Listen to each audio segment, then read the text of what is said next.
Welcome everybody to 90 Day Fiancé Fridays on a Sunday night to talk about the Tell All Happily Ever After episode 2.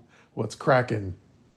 What's cracking? All right, so tonight's episode, I feel like we were basically done. And then I realized afterward they hadn't talked to Georgie and Darcy, which I didn't care. But they basically have covered all the bases, right? Like, so I don't know what the other two hmm parts are going to entail. Maybe they're going to go back to the house. Yeah, because I didn't show those scenes that were in those previews where remember like where like Matt doormat overhears I guess Jasmine talking like at the house or something. So there's a lot of house stuff they haven't aired. Yeah, I think we're like almost done with the studio though. Like I think next week we're gonna see her Julia tell Betty and Ron, but that's like what 5 minutes. And then we gotta see Darcy and Georgie tell their story, which there is none. So I would say that's another 10 minutes. And then I was like, I don't know what we gonna do. So I guess we're gonna go home to the tell all house and watch the Florida couples fight with each other some more, and then Jasmine and Matt and Gino yell at each other. I guess that's what we're in for. And I mean, honestly, I'm okay with watching the stuff in the house. It's a little less hmm predictable. I don't hmm know what to expect, so it's a little more entertaining. Like when they were doing the scenes tonight, where Libby and Andre and Lauren and Jovi were trying to catch Doormat lying about his phone number. Like I was entertained by that. I don't know. Like I don't know. I was kind of entertained by it. Yeah, I don't mind the house stuff like it's just the only parts I mind is like in the studio with Sean Robinson, with the people that I'm not interested in. For example, when they started off the show with like the Florida couples in the studio, in the tell part, that I like that was boring to me. I don't really give a crap. And then yeah, and then even with like I know it's like with Jewel, it's like and then it's annoying too with like the Julia thing because they announced that news on the official 90 Day Fiancé account like months ago, a couple months ago, whatever it was, with that she's pregnant, and it's like that kind of takes away from the excitement, so no one really gives a fuck. Well, yeah, exactly. And I'm not trying to be rude. I said this online and I didn't look and see what people said. But Julia is being really annoying with her pregnancy. Like she's kind of acting like she's the first woman ever to get pregnant. And it's Yeah. really annoying. Like you ever heard of the show Bridezillas? hmm She's like a pregnant woman Zilla. Like she is milking that. Like if it's a teat, her pregnancy is a teat. There's no more milk in it. She's milked it to the point where the teat is about to fall the fuck off. Like I am so tired of her. I'm pregnant. I'm pregnant. I'm pregnant. Like I get it, bitch. You're pregnant. I get it. You're not the first lady to push out a baby before. Like she's really annoying, and she's like, "Oh, I'm so high risk, and I'm just worried, and I can't tell anyone." I was like, "If you were really high risk, because I've met a lot of high risk pregnant women in my life, the last thing they would ever do is get on an airplane." hmm Because that's extremely dangerous. Because if anything goes wrong on that flight, that could result in you losing your baby because you're high risk and there's no doctor, there's no medical facility in the air. So I was like, if you really, really, really were worried about your baby's well being, you would have skipped the tell all, right? You would have. Yeah, like she's all dramatic, and then like Sean Robinson has to like calm her down. Like, don't worry, calm down. We got you. Oh, breathe. Like, it'll be fine. Like everyone's all consoling her and shit. Yeah, and also if you're high risk, the last thing you need to be doing is crying and worrying because that's like really bad for the baby because you can miscarry just from worrying. And then I got annoyed when like yeah, I understand there's like a time difference with like Julia's parents where it was like 11:30 p.m. or something, but I got annoyed where they were like, "Oh, let's call them. Maybe if we're lucky, they'll be awake." And of course, it's like not only are they awake, not only are they on a Zoom with the producers probably so the producers could record it, but everyone's like on the Zoom call together ready to be on the tell-all. It's like we let's stop pretending like it was a chance that they were awake at 11:30. Yeah, they both were ready to answer the call. And keep in mind, Julia's parents live in different places. So they were both awake, both not preoccupied with anything else, both answered right away. So it was a scheduled call. Whether or not they really knew she was pregnant or not, that's to be debated. But Mhm. yeah, that was definitely practice. And they had Ron and Betty waiting on Zoom as well. Like this is all bullshit, right? And I'm sorry, but I don't believe that anybody would actually wait 6 months to tell their parents that they're pregnant for their first baby. I just don't believe that. I really, really don't. Like, I know when my daughter's my I'm sorry, my sister's daughter, my niece, she got pregnant. She actually just had a baby a week ago, 2 weeks ago, and she didn't tell her mom for almost 3 months.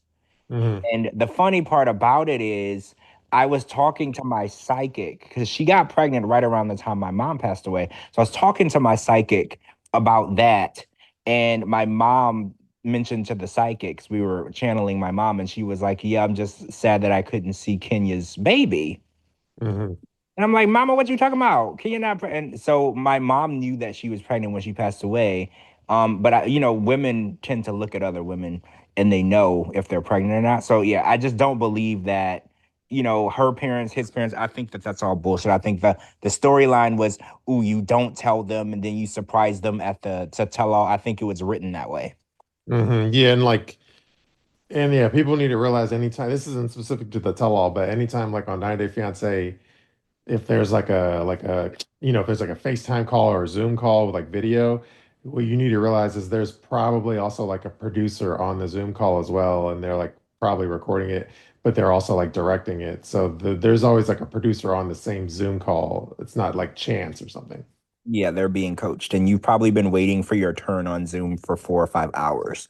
Like you've been on there, you've been waiting, and yeah, it's a whole thing. Oh, and I want to say this too, though, because I was kind of harsh at the beginning. I'm not saying that I don't have any sympathy for the fact that she had miscarriages and she struggled to get pregnant. I just want to put that out there. I know how difficult that is. I'm just like annoyed at how annoying she's being with the pregnancy because she's making it seem like it's a huge worry, but she got on an airplane. Like the first Yeah, thing that no, she's making it seem like she's pregnant with like the royal child. exactly, like this child is gonna be born in and run a royal, court, and it's like, yeah, you're pregnant. I'm happy for you. It's a blessing. And I know it wasn't easy for her to get pregnant. She had to take a lot of steps. But girl, you're not the first girl to get pregnant, right? Like you're not the first girl to have a high risk pregnancy. Like, and if you really, really worried about your baby's well being, you wouldn't have got on no airplane to film a tell all. People be yelling at tell alls. They be throwing things at people. They be screaming at each other. That would, if you worried about your baby's well being, you wouldn't put that baby in that environment, right? I think you wouldn't. True, and then I'm switching gears, but like with what'd you think of the whole like the truth or dare thing? Like were you surprised that Kara was like all buddy buddy Jasmine was there and like everyone was kind of getting along in the truth or dare Yeah, it thing? definitely didn't seem like Kara had an issue with Jasmine tonight. Yeah. Because last week, a lot of people were saying, "Oh, Kara is coming for Jasmine," and you can tell they don't get along. She doesn't like her. It didn't seem that way tonight. They were definitely buddy buddy, which makes it seem like what you said was true. She was the sleeper soldier, and they were like, whoever decides to go against Jasmine and start shit with Jasmine, you get an extra $500. And I think Kara. Maybe Cap said that, but yeah, I agree. Oh yeah, I think because I don't think that there's no real animosity because they seem totally fine. If I don't like somebody, Mhm. you're not gonna see me what's it, kumbayaing with them and playing truth or dare and laughing and giggling and having fun. I'm gonna look at them like I don't like you. So yeah, I think that she might be right. Captain was probably right. They were like, somebody needs to go against her. And there's probably a bonus. There's an incentive in it if it's you. And Cara was like, shit, if you paying, I'm Mhm. slaying. Like, oh, let's go. She was like, let's go. I don't have a problem with that. True. I'm gonna bounce around and eventually I'll get and reread my tweets. And I know I did some tweets about the truth or dare, so I'm gonna like bounce around a little bit on subjects. But so we'll come back to truth or dare. But like, what did you think when she was trying to get? I can't remember if it was take Guillermo's name off the deed or the loan, but like get his name out off the house. Oh yeah. So basically this is a complicated thing for me because I tweeted a lot about it. And Kara is saying that financially she took out the loan, she put the down payment down and everything, but she added them to the lease because they're married, not the lease, the deed because they're married.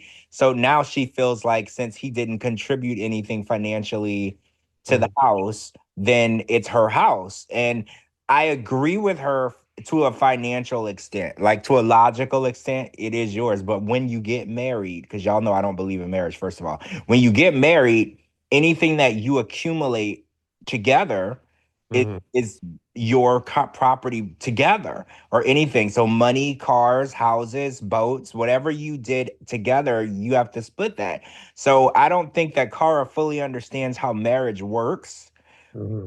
There's no mine when you get married. And if you married a broke dude, he still gets half of your money. So Yeah, that you but can't. you know, you're right. But like, apparently, he's like not really putting up much of a fight. So it seems like she's getting her way. Well, yeah, because I think he doesn't want her to try to challenge his status. So he's probably just like, if she wants to fight me, I'm not gonna fight back because I don't want her to go and try to get me deported. As soon as you piss off the American side, they're like, I'm gonna get an annulment and I'm gonna get you deported. That's the first thing that they say. So he probably was like, it's not really worth, fighting over it. He's not gonna live in the house with her Mhm. and she's not going to buy him out of the loan. She doesn't have, I don't know how much their house costs, but she doesn't have half of it to buy him out of the loan. So he probably looks at it as, and if she was to give him the house, he probably can't afford it. So Mhm. it's not really worth the fight. Yeah, and then he said something, a couple things. So like he said like, yeah, if we didn't have a kid together, because it seems like so she's since they have a child together, Nico or whatever, it's like she has a modicum of like respect for him since that's like her baby's daddy. And like he pointed that out. I was like, yeah, if we didn't have a kid together, she would give me zero respect. But the way it is now, she probably gets him like 5 to 10% respect. But that seems like that's a real, I agree with that. That's definitely the case. I mean, I was thinking about this earlier and I tweeted as well. And all right, so I think I clocked Cara on this. I think that Cara doesn't respect Guillermo because Cara looks at a man the way a stereotypical woman would look at a man. A man is a provider, a protector. He takes care of you. He pays for everything. He makes you feel like you don't have to do anything. And I think Cara expected that from Guillermo. And I was like, I don't know why she Mhm. expected that from him because he was the waiter at the restaurant, right? Where she was getting drunk at.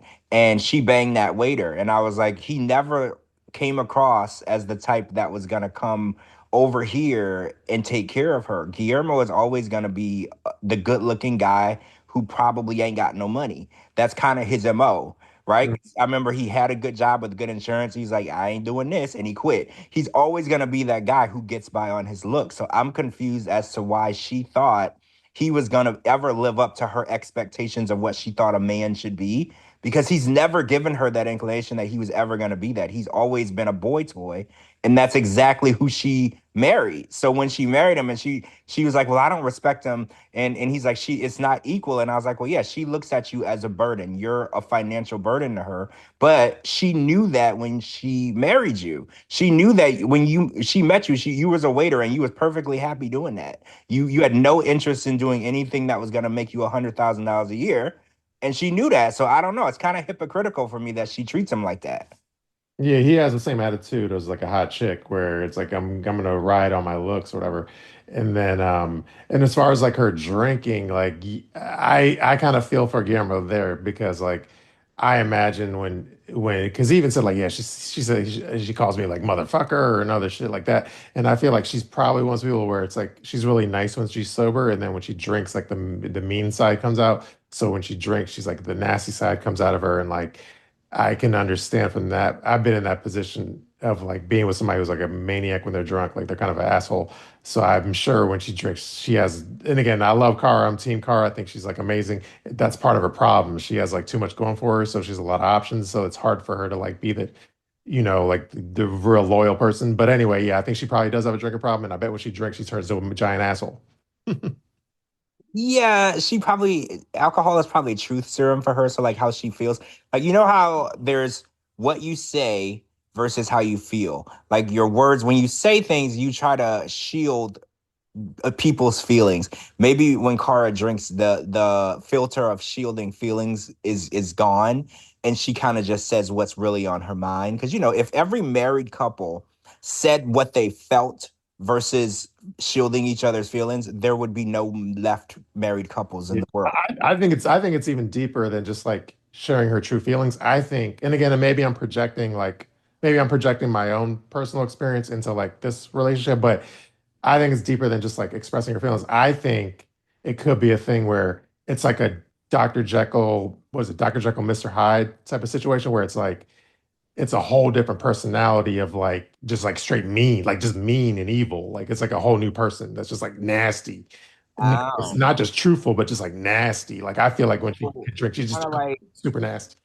so kind of like a mean girl, like because you know the movie Mean Girls, the really pretty girls are really mean. So you Mhm. think that she has like that mean girl streak where, and you know, the pretty, if a girl is pretty and she knows that she's pretty, she can be pretty nasty, right? Yeah. That's kind of how it goes. So, and we know that Cara knows that she's pretty. We know she's pretty. She knows she's pretty. Everybody knows she's pretty. So she knows that she can talk to people however she wants because at the end of the day, who's going to stop her? She's hot, right? Like, who's going to tell her to stop talking to people crazy? And I think at the end of the day, Guillermo and Cara are imbalanced because they're both pretty.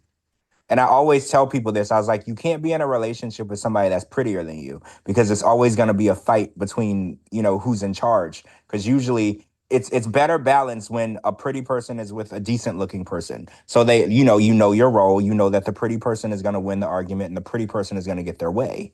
And I think when you put two pretty people together, it's going to be a constant bumping of heads because Guillermo is like, well, I'm hot. You should want me and respect me just because about how hot I am.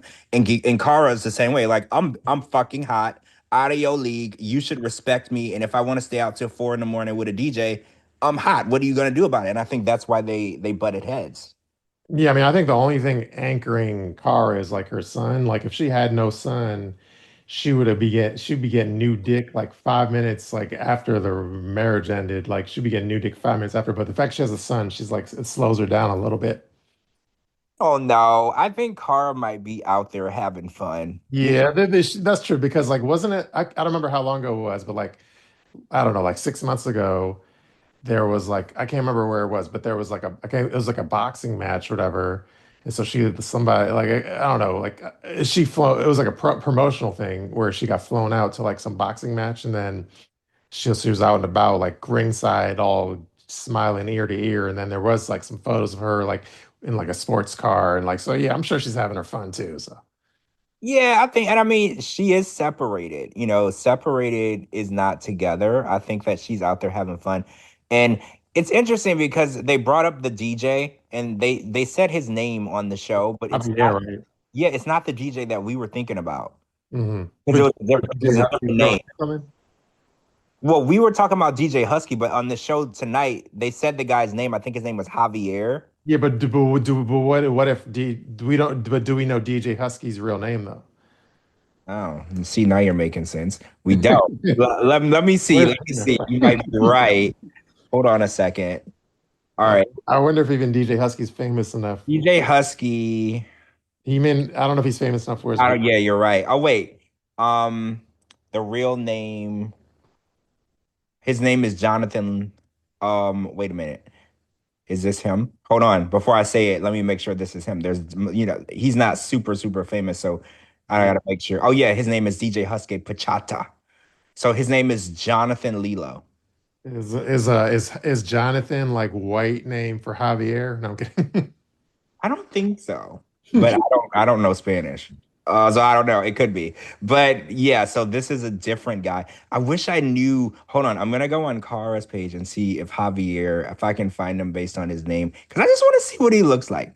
Right? I just want to see what he looks like. That's all. Like, I just want to know. Like I don't think like this is I'm just being funny, but like so this is not the same like this is not the same guy that Carr is like fucking around with, but like I found it funny because I just Googled and I'm not saying this is him. I'm not saying this is like T on anything, but it's just funny because, and this is an AI thing, so I don't know how accurate it is, but it says DJ Husky Javier is likely. Oh wait, I actually no. This is like you know when AI gives you like a answer that's like does is like total AI bullshit. So this is AI slop, but so there's a DJ Javier, but it's not DJ Husky, but there's a Cuban DJ based in the UK who's named DJ Javier, but I thought it was DJ Husky Javier, but then the AI kind of tripped me up. So anyway, there's some guy in the UK, but there's DJ Javier, but he's in the UK. It's not DJ Husky though. Yeah, I'm not seeing him on here either. Like when I put in Javier, it's not nothing's coming up. So because he might go by his DJ name. Hmm. Damn. True. I just wanna see what he looks like. I'll do some digging like for the next show. Yeah, we'll find him. You can't hide from us. We'll find you. Oh, wait, there is a guy named Javier that she follows, and his profile picture is him on a boat kissing his wife. Would no, but didn't she say like he has a wife, but then there's he's separating too or something? Yeah, they said, well, Guillermo was like, they're not together, and she's like, they're still legally married. So you know what that means. That means they're separated. Yeah, Oh, that yeah, means this one says ES, whatever country that is, to Seville, to Virginia, to North Carolina, to Augusta, to DC. He can't possibly live in all those places. But it doesn't say he's a DJ. Actually, it says he's a chef. This is probably not him. It's probably not him. true. But yeah, anyway, I think Cara probably is out there having a good time. She's too pretty to not be, right? Like, I don't know. And she said that the DJ that she was referring to, she said that even though he was married, he would bang her if she asked. Yeah. Right. And I don't know. I don't know how that helped the situation for her to say that. I was like, how is that helpful? That's only going to piss him off more. But I guess at this point, they're not together. She doesn't really care. But I guess she was trying to make the point of if I wanted that dick, I would have that dick because it's being offered to me on a daily basis. I just don't Yeah. want it. I think that's what she was trying to say. Like remember, I guess it was this season. It's hard to remember, but remember when they on this season, early in the season, like they had that like the cottage and they had like a romantic room or something, and you could tell though, you know what I'm talking about, right? Oh, when he took her out on the date. Yeah, it was like a getaway or something. I don't know, but anyway, but I told you like I told you that he gives her like the ick and stuff, and You then did say that. You did, yeah. and then if you recall on tonight's thing where they were in the studio, the tell-all was before they got in front of Sean Robinson, they were like in the backstage, and then Guillermo kind of touched her arm, and she's like, "What the fuck are you doing? Like, why are you touching my arm?" She was like grossed out just by him even touching her and stuff. No, you're right. She did. And then the lap strip tease dance, I don't know what you call those, that he did for her, she definitely didn't look like she was having fun. Yeah, she felt like she was being like molested or something. Yeah, you know how if you're at a strip club and a girl's getting a lap dance, she's seeing what do you call the Magic Mike show. You know, she's having fun. Cara wasn't having fun. She was just like disgusted. So yeah, I do think you're right. And I don't know what it is that disgusts her about him because she had plenty of time to get Mhm. to know him. They lived together in the Dominican Republic. So the idea that she didn't know she despised him until after they had a kid is weird because they lived together. They spent so much time together. It's weird that it happened so far down the line. Like she should have figured that out earlier. Yeah, I think, and again, I don't know. Like I think Car's one of those people where it's like, I don't know if this is like a common thing or an uncommon thing or what, but she's one of those women where it's like an on-off switch for her, meaning like she's like the lovely wife or girlfriend or whatever. Like the switch is on, then like something happens, whether she's talking to another guy, having an emotional affair or something. But then like it's like an on off, and then all of a sudden the switch turns off, and all of a sudden like she's a lost cause. Like there's nothing you can win her back. And like I think she's one of those where it's like the switch flips off, and like you're done, you're donezo. Like you're gonna give her the ick. She's not gonna fuck with you no more. You could have done nothing wrong other than she may have had like an emotional affair, but just based on that, the switch flipped from on or off, and she's just cold to you, and then all of a sudden you're a piece of shit. So I think she's one of those like on off type women. You might be right. You might be right. So I have to ask you a question though. I have to ask you, Mhm. do you feel bad for Guillermo? Because people online are like, oh, I feel bad for him. He's so sweet and he Mhm. doesn't deserve to be treated like this. Do you actually like I know you're team Cara. That's not what I'm asking. Do you Yeah. feel bad that Guillermo is like kind of getting kicked out of the situation and kicked out of the marriage? Or do you feel like this is just the cards he was dealt? Like from an objective standpoint, yeah, I feel bad, but then at the same time, like Guillermo has many saving graces. So first of all he's like he's a handsome dude. Second of all, he's like on television, so he has a level of fame. So he has his DMs are probably lit up with women. So it's not if he was like an ugly dude in the same shoes, then I would feel exceptionally bad for him because it's not like he has like chicks like blowing up his DMs. So like, yeah, it sucks that his car is basically done with him and his marriage is blown up. And but at the same time, he's an attractive dude where like the chicks are all going to be after him, clamoring for him. So he's not going to like he's not going to spend too many like lonely nights if he doesn't want it. Like maybe if he wants a new chick, he can have one in 5 minutes. So I don't feel bad for him in that sense. But the marriage part, I feel bad. But overall, I don't feel bad because he'll be fine. But if it was like a regular dude, not on television, not like a handsome dude or whatever, like a regular Joe Schmo in the same shoes, and that person is dating Cara and Cara fucks that person over, then I would feel really bad for that person. Yeah. Yeah, I mean, I agree. I agree. I also think that he tried to tell what's her name, Cara, she had to stop drinking. Hmm. And when you're in a relationship, especially a marriage, I think that you can't really tell people what they can and can't do. And I say this all the time. Like, for instance, Julia was like, Brandon, you can't tell your parents I'm pregnant, or you can't do that. I think telling your partner they cannot do something is a really bad thing when it comes to relationship because they're not Hmm. property. Like, and I think when he told Cara, like, well, you have to stop drinking or we can't be together, I think that probably flipped the switch for her. Because it's Hmm. a huge turnoff when a woman sees that first sign of being controlled or being manipulated, because and even if it's a bad thing, I mean, even if your partner's on meth, obviously they shouldn't be on meth. But when you go and tell somebody you can't do that, they're just gonna want to do it more. You can't just tell people what they can and can't do when they're grown adults that make their own decisions. So when I heard him talk like that, he was like, well, I don't want her going out. I don't want her having male friends. I don't want her drinking. I was like, you got a lot of demands. I was like, that's probably why she doesn't want to be with you anymore. Because Cara, it seems like the last person in the world that's gonna let a man control her.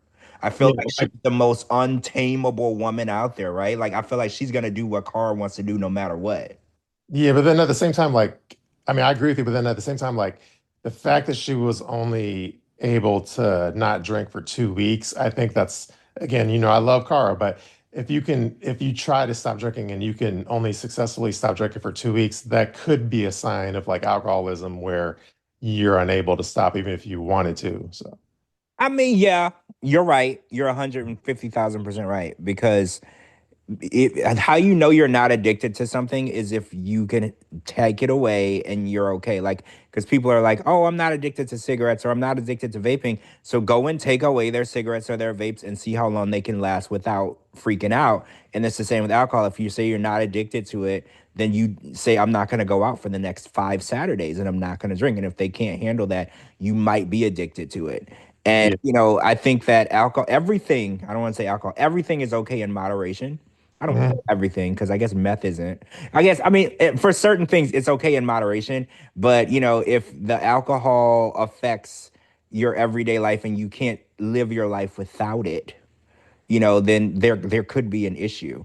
But to demand your partner stop doing something, and because he just said it like I just don't like who she is when she drinks. You have to say like I want to make sure that you're here to see your son graduate high school, so I want you to stop. Like you have to give them a reason why, other than just you want them to stop, and that's what helps with people that have addiction. It can't just be that I don't want you to do this. You have to give them a reason why them not doing it will improve their future in their life. And that's the only way you'll really get through to somebody.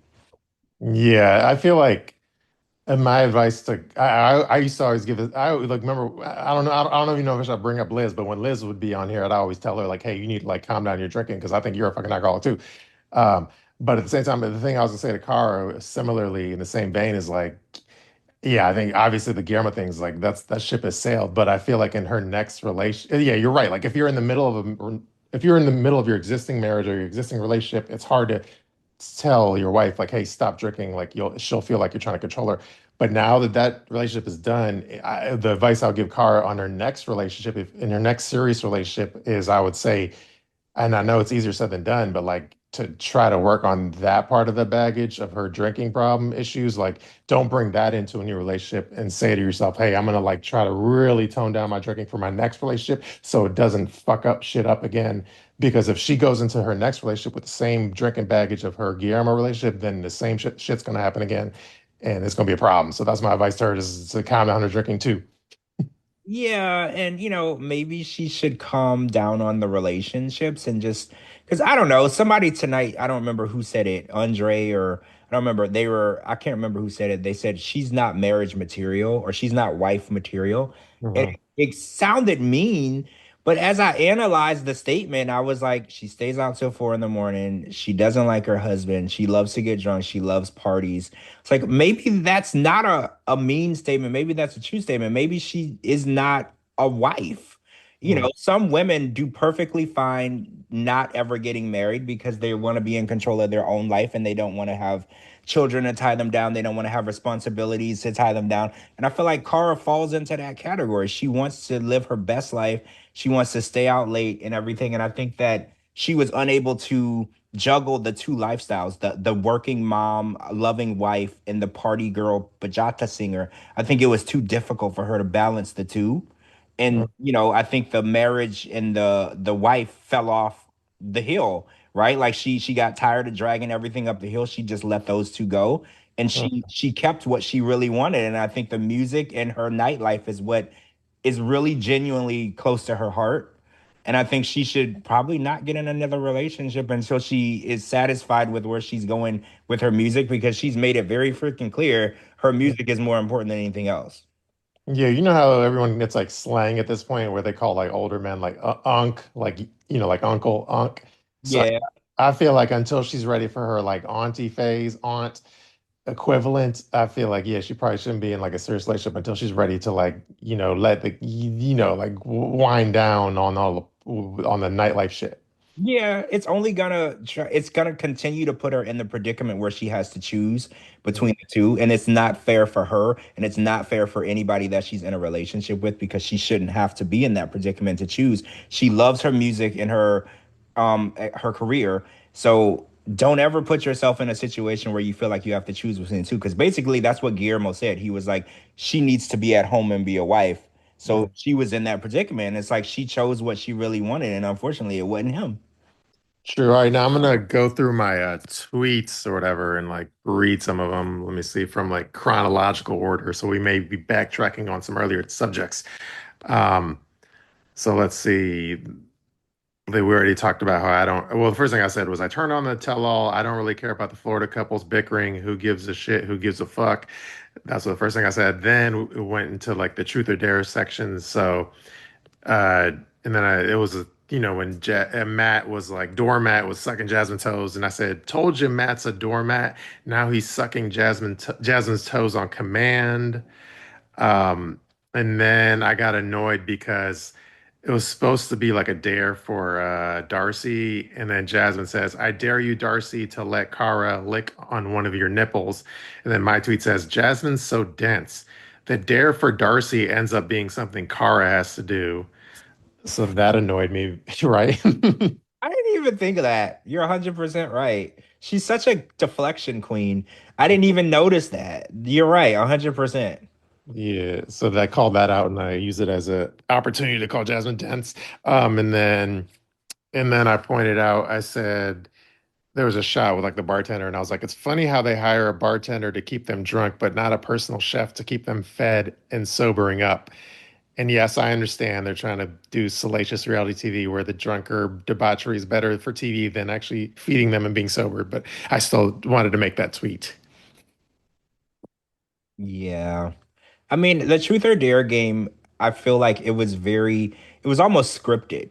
Like, Mhm, 'cause one of the questions was Cara was like, Jasmine, do you love Matt the way you love Gino? And I was like, that's a producer question. I don't mhm, think Cara would have, cared the answer to that. I feel like so when I was watching the rest of it, I was like, oh man, they're reading a script. They're being coached mhm, what to say. This is part of the tell-all, right? Like this is the unofficial part of the tell-all. This is where they're asking the questions they couldn't get Sean to get in there. They're mhm. having the cast members ask each other because I was like, I feel like at a normal truth or dare game, they wouldn't have been asking those type of serious questions. And first of all, that's a stupid question. Yeah. Obviously, Jasmine never loved Gino. Like that's a stupid question. She never loved Gino, obviously, and she has to at least like Matt because they got a kid together. So that's like a dumb question in itself. Yeah, it was stupid. Yeah, I agree with you. Yeah, producers probably they produced that question. And then, were you surprised that like Cara was a team player enough to like lick Darcy's like boob meat?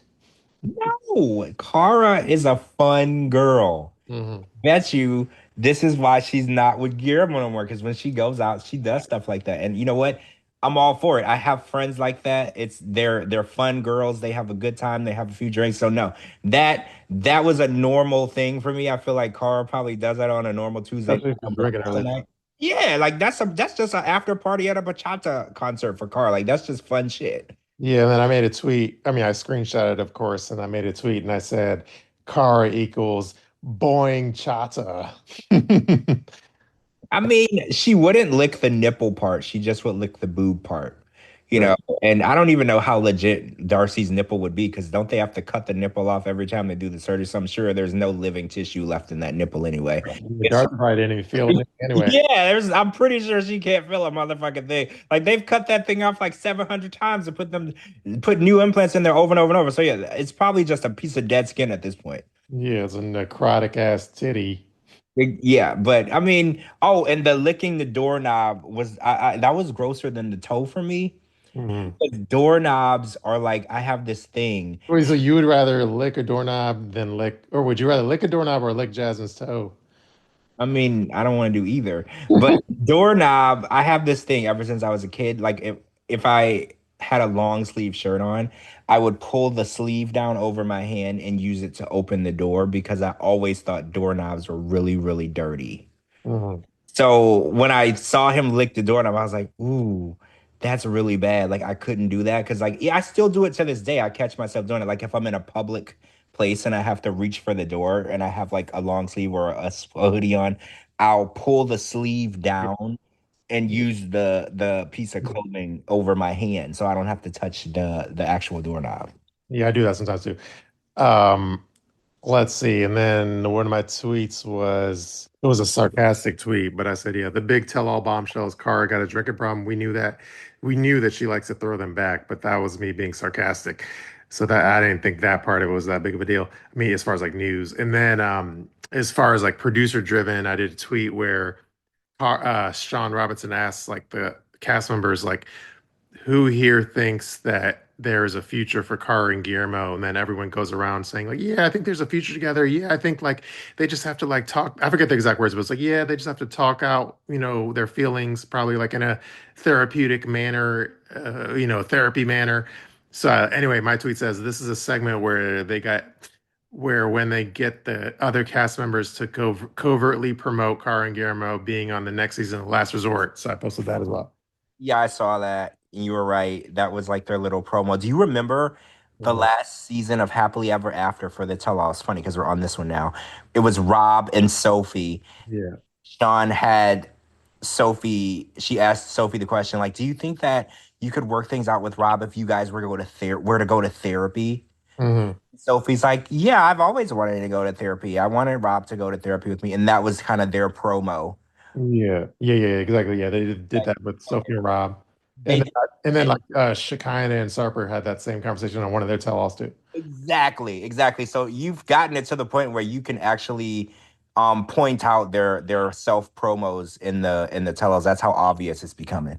Well, it's obvious, but I want to pretend like it's because we're brilliant. I mean, we've been watching and doing this. It's almost like you know how you do a job for a really long time and you become a crew trainer and then you become like the manager. Like, I feel like we're up at the regional manager's position. We've been doing the job for so long. We've trained people, we've managed it, and now we're like in the regional management. Like, we've been doing this for so freaking long. We just know we can see things before everybody else. Like, I think we're in the suites with the execs, but yeah. I mean, we're pretty high up. Remember, I was the first one. I was like, hey, anybody notice that Tiger Lily and Adnan haven't been on Happily Ever After in a while? Remember, Mhm. nobody else had caught that, and I didn't know the full story yet. Like I knew that there was issues behind the scenes, but no one had told me that they had been fired yet. That's just how we've been doing this for so long. It's like we can see the warning signs. It's like we're doctors. You go to the doctor's office, and before you can finish explaining to the doctor your symptoms, they already know what's wrong with you. I feel like that's who we're like at that point. We already know. Yeah, basically. Um, let's see. Oh, and then Cara said something like it was about Julia, where she's like, I can be at your house in 2.5 hours, like, because they're both in Virginia, in case Julia needs like Cara to take care of her baby. And then I, of course, had to jump on that opportunity to make a tweet, and I said, "Car, if this applies to bloggers as well, let me know because technically I'm probably 2.5 hours away as well." But anyway, that's a whole nother side topic. Oh, that's it. Just 2.5 hours. I would have to Google it, but I don't know. That's pretty close. Yeah, that was nice of Kara to say she would help out with the baby though. That was nice. It's funny because everyone's like, "Oh, Kara's not a girl's girl, and she doesn't have the girl code." And I was like, "Well, that was very nice of her to say that she was gonna drive 2 hours to help take care of somebody's baby. Like that's a girl's girl if you ask me, right?" Yeah, I agree. Yeah, so that was You cool. driving 15 minutes to take care of your baby. So that was pretty nice of her, right? Like that was nice. It was better than Jasmine. Well, yeah, Jasmine is just like, oh yeah, we're a sisterhood here. And I'm like, girl, shut up. Go take care of your babies. Shut up. You ain't no sister to nobody. True. So those were all my tweets. That's it? That's all you got? I think so. Yeah. You've been shooting out less and less tweets. That's I how. go I go for quality over quantity. Well, I know that this season sucks because you used to tweet out a lot because you used to post like 20 tweets on Instagram alone every week. And the Well, like number, I feel like my happily ever after tweets are still like over. They're solid, but like my other way tweets, I do like one other way tweet. yeah, you're right. I remember I would be watching it and I would be on my like 40th tweet of the show and I would be on my timeline and I would see you pop up like once. And I Yeah. was like, where the hell you been at? Where you been? And you're just like, this is all I got. Like, I can't make nothing out of or something out of nothing. You're like, this is all I got. And this took time. Like I can't just talk about nothing. Yeah, it'll take me like 2 hours to watch a 1 hour other way show, but that's just because I get bored or something. I mean, I felt like Happily Ever After this season was boring too. Mhm. But I don't know. I usually can pull about 40 or more tweets out of the other or out of Happily Ever After, and the other way at least 30 to 35. But Mhm. I'm a really quick typer. Like I think I type like 75 words a minute. Also, like you do like a lot of like text-based tweets. Like my tweets, I always do like a photo with it, so that takes more time. Yeah, yeah, yeah. Mine are just text. Yeah. So yeah, and I type really, really fast. So like I can probably send 5 tweets in a minute. Hmm. Because if you go and look at my tweets and you look at the timestamps, I think somebody mentioned it to me once. They were like, you fire off like 5 or 6 tweets in 2 minutes. And I'm like, yeah, the second the thought pops in my head, I basically have already typed it out. I type really fast. I took typing starting in 5th grade and then I've just perfected it. So like I can type so fast. It sometimes it blows my mind at how fast I can type. So you don't, do you ever do like what's it called? Speech to text or text to speech or whatever, speech to text? I don't know. So here's the thing, because I have a friend that she live tweets other shows and she does text voice to text. Mhm. For her tweets, I always live tweet on my laptop. Mhm. I very rarely live tweet on my phone, and a lot of people tell me like, "Oh, you got to do the voice to text. You could do it faster," and they're right. But for some reason, I just have this weird habit where it feels weird. Oh, I answer the replies on my phone. So like after the phone go or if the show goes off, and I'm Mhm. like doing other stuff, when people reply to my tweets, I'll answer them with voice to text from my phone. Like if I'm in the kitchen or I'm unloading the dishwasher. But like when I'm watching the show, I literally sit in front of the TV with my laptop in my lap and I'm like physically tweeting like it's the 80s. Like I don't know why I can't come up with the times and do the voice to text. So wait, do you do the voice to text when you live tweet? No, like have I ever done that? Yeah, but that's not like my go-to. So Yeah, me neither. And I don't know why. I don't know why. It's really weird. But and everyone asked me if I do because that was the first thing that people said. They were like, "Do you use the voice to text? Because you shoot off tweets really fast." And I was like, "No, I'm like manually, old-fashionedly typing it on my computer, like a 150-year-old person. Like that's literally what I'm doing." yeah, the only thing I get annoyed with the voice to text, like I get annoyed where even if it has like most of it right, but then it has one word wrong, then I have to go back and manually fix it. I get annoyed. Yeah. Oh, yeah, we have to go back and edit it. It's funny because if I don't catch it right away, because you only get like I think an hour to edit the tweets, sometimes I have to go back and reread my tweets and delete some that don't make sense because Mhm. I was firing off so fast.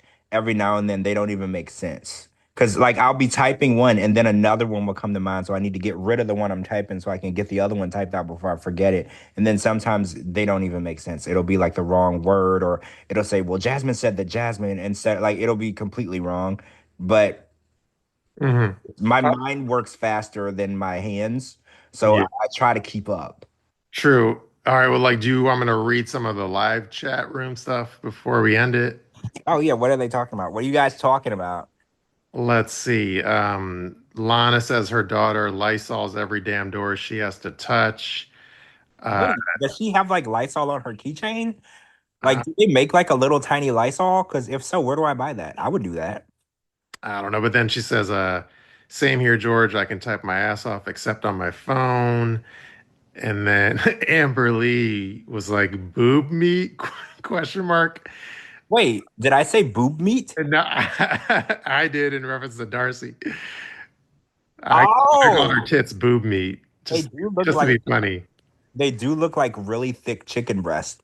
They Yeah. do, right? Like if that was a chicken breast, that would be like the juiciest chicken breast in the world, isn't it? Sorry, Amberlee. I meant titty meat. Is that better? I like the boob meat. What's wrong with boob meat? I No, like that. I was trying to be funny and it worked because Amberlee was laughing. Um, See, these are all calculated comedic, things that are injected in there. Um, Sherry, she says, "That's right, guys. You were so right." And she says, "I was really hoping they could work it out." This is in reference to Cara, I assume. She's just not ready to settle down and be a wife and a mother. And then Lana was like, "Yeah, her career is the number one priority right now." Um, And then Lana said, I'm just reading from like old, newest to oldest. She says, like, they say a drunk person speaks truth. She said a lot of hurtful shit, I'm sure. For sure, Shabooty, and then good words, George. Oh, I don't know what I said, but thank you. But yeah, I said this a long time ago. I thought that Cara and Guillermo were a really pretty couple, but being pretty doesn't make you get along. So I think they're very, like I said, they're unmatched. And I don't think that they ever really thought about their future together. They just thought she's pretty, he's pretty, let's have a baby or let's get married. I don't think they thought past that. Because when it comes to like compatibility, I've been looking at their, personality traits and character traits, and I don't see any compatibility between the two of them, right? Like he doesn't even like music. He doesn't even like going to her shows. Like, if someone's a singer, it would help if you're in a relationship with someone that might also be a singer, or might be a rapper, or might be a songwriter, might be a producer. That would make things a lot easier because you're both used to that consistency and dedication. But they don't even like the same stuff. So I was like, I don't even know how they ended up together in the first place. Yeah, the bloom is off that rose. They're out of the honeymoon phase for sure, to say the least. And then yeah, she says, my mom was an alcoholic, and when she was drunk, she was so mean, especially to my dad. Um, So yeah, I think everyone kind of agrees with everything we said. Um, yeah. Anyway, I think that was. I mean, I can keep going back, but I feel like those are. Or I'll read one more. I think this is a reference to Julia. She's annoying as fuck. This is Jenny says she's annoying as fuck. I was old and fat when I got pregnant, and I never considered myself high risk. Laugh out loud. I only saw a specialist out of precaution, but I had a very healthy pregnancy, so she's just super annoying. Yeah, she is. And again, I'm sympathetic, that she had lost her baby in the past or whatever. I just think that she's milking this, right? Like, and there's nothing wrong with that. Like, when someone's getting married, they turn into like a bridezilla, they milk it and they get everyone to do things for them and they make themselves the center of attention. She's doing this with her pregnancy, and it's just kind of annoying, Like you're not the first lady to have a baby. You know what I'm saying? Like you're not the first, you ain't gonna be the last. Lots of people have done this, so get over it. Stop acting like you don't want to tell nobody. Stop milking it out. Because at the end of the day, that baby is coming. Whether you ready to tell people or not, it's gonna pop out. Like it's gonna pop out. True, and I know the fans want to hear from Lana, but if it's okay, can we save it for Friday? Because it's a school night for me. Oh yeah, that's fine. It's fine. It's kind of late. It's kind of late, and I have to make a call Yeah, to somebody already, and they're probably gonna be asleep. But I gotta wake their ass up because it's important. So true. Yeah, but we'll catch up Friday, hopefully with Lana and like Yeah, it's a school night, and but I think we did a good show as far as part two tell all. Yeah, this was good. Tomorrow's the other way. I think episode 11, right? I think we're on 11. I think we got, oh shit, like 8 or 9 to go. It's gonna be a while. I think after Christmas before we're done. But Mhm. True. All right, yeah, and be sure to listen to last Friday's episode because it was a funny one, and Coco was there, and Captain was there, and everyone was there except Gina. Well, Gina was listening at least. yeah, it was fun. It was a fun reunion. Everybody go listen to that. I listened to it 2 different times. I listened to it the day after, and then I listened to it again today because that's how good it was. Is it weird that I think we're entertaining and I listen to us as entertainment? Is that weird? Because is that like if you were a singer and you listen to your own song? No, I feel like it's good because like even I think you even said like because you'll pick up in the playback, you'll pick up things or hear things that like you might have missed live because obviously a lot of people are talking at once, and like you'll probably listen hear new shit that you didn't hear before. I did. I know. I did. I heard a few comments that were funny that I missed because I was talking over the person. So yeah, it's good. So if you didn't listen to it, go listen. It was fun. It was a good reunion, and I've already listened 2 times, so you should go listen. True, yeah. The one I'm not saying the one obviously not to be all narcissistic, but there's a line. I'm not even saying it's like the funniest joke or anything, but I personally I thought it was funny where I was like I was obviously being like funny where I was like, oh, because I think what's her name? Captain says something about like Meatball Danielle that she's from like I forget what country she said like Meatball Danielle's from, and then I was like, oh, I thought Meatball Danielle's from Italy because isn't that where meatballs are from? Yeah, yeah. I thought that was I funny. assumed the same. Well, no, I actually thought she was from wherever dog shit is from. So I just assumed. But yeah, that would make more sense. She would come from Italy and she ran from that country. I'm assuming because she owes taxes. Probably. Yeah. Wait, she's Jenny, or I guess Pineapple Girl's Jenny. She says Cuban maybe or something. But yeah, anyway, Yeah, that's what she said, Cuban descent, but she denies it, which is a weird flex. I think Cuban people are amazing. Why would you deny that? That's stupid. true. I agree. All right, well, I guess I'm gonna do my outro. So then hopefully I can upload this tonight. Hopefully, if I'm smart. So I guess I'll do my outro now. Thank you everybody for listening to 90 Day Fiance Fridays on a On a Sunday. peace out. Peace out, everybody.